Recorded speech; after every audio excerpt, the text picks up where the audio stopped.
Ada satu pertanyaan sederhana yang rasanya perlu kita ajukan hari ini. Bagaimana mungkin seseorang berani menginvestasikan uang hingga 200 miliar untuk sebuah program, tetapi kemudian mengaku tidak mendapatkan apa yang dijanjikan? Ini bukan soal uang receh, bukan uang 200 juta, bukan uang 2 miliar, tapi 200 miliar. Angka yang bagi kebanyakan rakyat Indonesia bahkan sulit dibayangkan. Kasus ini muncul setelah seorang investor di Sukabumi mengaku telah menggelontorkan dana hingga ratusan miliar rupiah untuk mengembangkan titik dapur program makan bergizi gratis.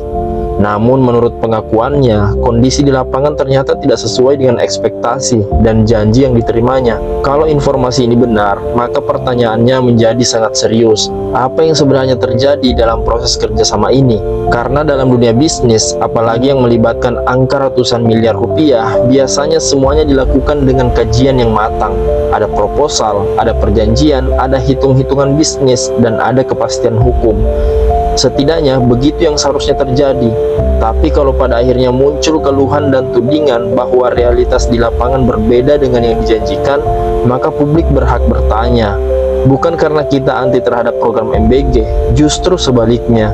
Karena program ini menggunakan nama besar negara dan membawa misi yang sangat mulia. Siapa yang tidak setuju anak-anak Indonesia mendapat makanan bergizi? Siapa yang tidak ingin angka stunting turun?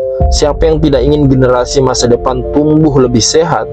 Masalahnya bukan pada tujuannya, masalahnya adalah pada tata kelolanya. Karena dalam banyak kasus di negara ini, niat baik seringkali tersandung oleh pelaksanaan yang berantakan. Programnya bagus, gagasannya hebat, tapi ketika masuk ke lapangan, yang muncul justru konflik, ketidakjelasan, dan saling lempar tanggung jawab.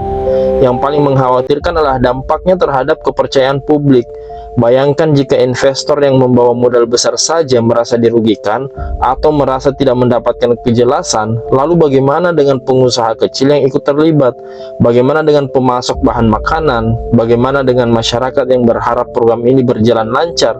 Kepercayaan adalah modal besar dalam sebuah program nasional, dan kepercayaan itu tidak dibangun lewat pidato, tidak dibangun lewat konferensi pers, tetapi dibangun lewat transparansi dan akuntabilitas. Publik perlu tahu siapa yang merekrut investor, bagaimana skema kerjasamanya, apa hak dan kewajiban masing-masing pihak, dan jika memang terjadi masalah, siapa yang harus bertanggung jawab.